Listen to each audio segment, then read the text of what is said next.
I am Thor, son of Odin, and as long as there is life in my breast, I am running out of things to say. Are you ready?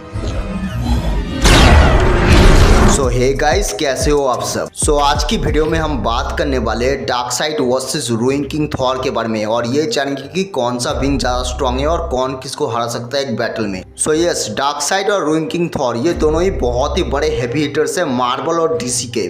But in दोनों में से ज्यादा superior कौन है और कौन किसको हराएगा अगर ये दोनों आपस में फाइट करेंगे तो इसका आंसर जानने के लिए ना आपको इस वीडियो को अंत तक देखना पड़ेगा। वीडियो काफी इंटरेस्टिंग होगी। प्लीज वीडियो को अंत तक देखिए। चैनल पे नए हैं तो सब्सक्राइब कर लीजिए।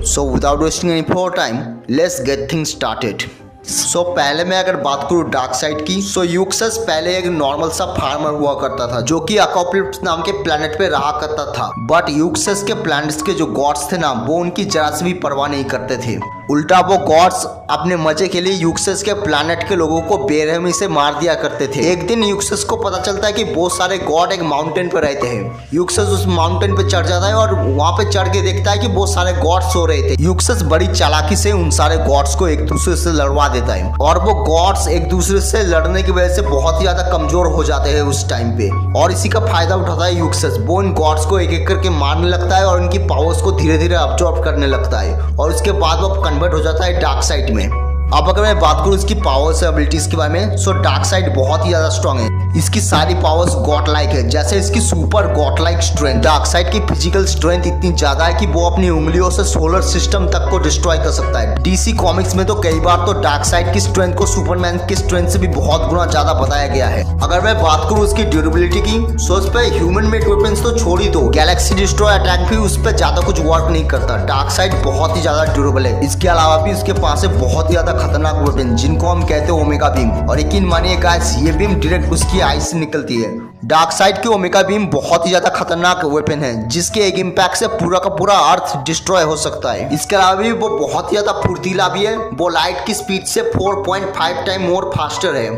वो दूसरों का माइंड कंट्रोल भी कर सकता है, उनको अपना गुलाम बना सकता है। वो टेलीपैथी भी कर सकता है, यानी किसी भी चीज को बिना छुए हवा में उठा सकता है। अपने क्लोन्स क्रिएट कर सकता है, आफ्टर इमेजेस बना सकता है। इन सब के अलावा भी डार्कसाइड एक इमॉर्टल बीइंग है। हालांकि कॉमिक्स और सीरीज में उसे हजारों बार मरते हुए दिखाया गया है, लेकिन कॉमिक्स और सीरीज में एक चीज तो क्लियर है, डार्कसाइड एक इमॉर्टल बीइंग है और वो 2,45,000 ईयर से जिंदा है।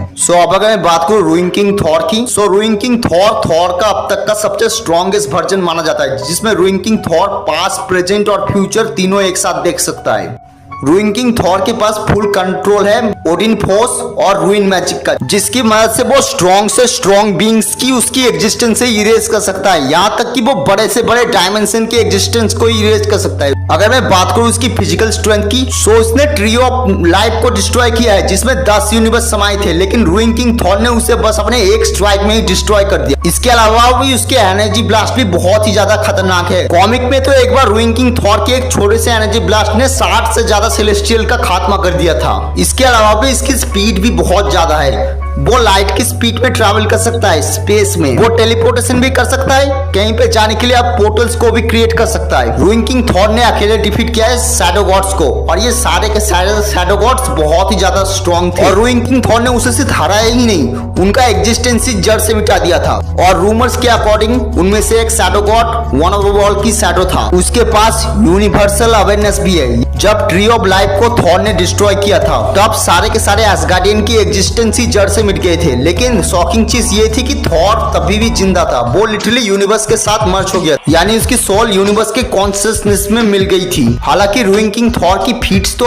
अबव द मल्टीवर्सल लेवल है, लेकिन मार्वल कॉमिक्स के अकॉर्डिंग रूइन किंग थॉर एक स्काई फादर लेवल कैरेक्टर है जो यूनिवर्सल लेवल कैरेक्टर से थोड़ा सा ही ऊपर होता है। अब अगर मैं बात करूं रूइन किंग थॉर वर्सेस डार्कसाइड के बारे में, देखा जाए तो ये दोनों ही बीइंग्स बहुत ही ज्यादा ओवर पावर है। दोनों की पावर्स ऑलमोस्ट इक्वल है। ये दोनों ही अपने पावर्स की मदद से रियलिटी को बहुत ही इजीली सैटर कर सकते हैं। बट जहां तक मुझे लगता है रूइन किंग थॉर की पावर्स थोड़ी सी ज्यादा है डार्कसाइड के कंपेयर में। और अगर हम फीट के बेसिस पे देखें तो यहाँ पे डेफिनेटली रूइन किंग थॉर की फीट्स ज्यादा इंप्रेसिव है डार्कसाइड के कंपेयर में। रूइन किंग थॉर और डार्कसाइड के बीच की बैटल में रूइन किंग थॉर विल विन। ये थी आज की वीडियो। अगर आपको ये वीडियो अच्छा लगा तो make sure like and subscribe. और यहाँ तक वीडियो देख ही लिया है तो आपको लाइक एंड सब्सक्राइब तो करना ही पड़ेगा क्योंकि इसके पैसे नहीं लगते।